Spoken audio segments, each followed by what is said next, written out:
30,000 મુગલ આક્રમણકારીઓને આસામના કેટલાક હોડી ચલાવનારાઓએ નિર્ભય રીતે હથિયાર વગર હરાવી દીધા, કારણ કે તેમના પાસે હતી પોતાની આસામની જમીન અને નદીની એવી સમજ જે કોઈ પણ સામ્રાજ્યવાદી સેના ક્યારેય પુસ્તકોથી કે નકશાઓથી શીખી ન શકે.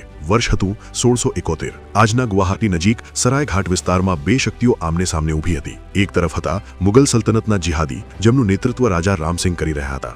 લગભગ 30,000 સૈનિકો, ઘોડેસવાર સેના, તોપ અને ભારે યુદ્ધ જહાજો સાથે, જેમને ભ્રમ હતો કે આ એક સરળ લડાઈ હશે. બીજી તરફ હતું આસામનું અહોમ રાજ્ય. આ સેનાનું નેતૃત્વ સેનાપતિ લાચિત બરફુકન કરી રહ્યા હતા. તેમના પાસે સૈનિક ઓછા હતા, સંસાધનો પણ વધારે ન હતા, પરંતુ લાચિત પાસે એક એવી શક્તિ હતી જેને મુગલો હજુ સુધી સમજી શક્યા નહોતા. અહોમ માટે આ કોઈ સામાન્ય યુદ્ધ નહોતું. ઉત્તર પૂર્વ ભારતમાં ઘૂસવાની આ ઇસ્લામિક આક્રમણકારી જમાતની છેલ્લો મોટો પ્રયાસ હતો. લાચિત બરફુકનને ખબર હતી કે આ યુદ્ધ ફક્ત શક્તિથી જીતી શકાશે નહીં. આ માટે તેમણે એક યોજના બનાવી, જેનું કેન્દ્ર બનાવ્યું બ્રહ્મપુત્ર નદીને. મુગલોને આ નદી પહોળી અને સરળ લાગી રહી હતી. તેમને લાગ્યું કે મોટા જહાજ અહીં આરામથી ચાલી જશે, પરંતુ તેઓ જાણતા નહોતા કે બ્રહ્મપુત્ર કોઈ સીધી અને સરળ નદી નથી. આ નદીમાં અનેક પાતળી ધારાઓ, છુપાયેલી ખાડીઓ, બદલાતું વહેણ અને મોસમ પ્રમાણે ઊંડાઈમાં ફેરફાર થતા પાણીના માર્ગો પણ ખૂબ જ મુશ્કેલ છે. સ્થાનિક આસામી નાવિકો બાળપણથી આ નદી સાથે જીવતા આવ્યા હતા. તેમને સારી રીતે ખબર હતી કે કયા સ્થળે વજનમાં હલકી નાવ સરળતાથી ચલાવી શકાય છે અને કયા સ્થળે ભારે યુદ્ધ જહાજ પણ વળી નહીં શકે અને ફસાઈ જશે.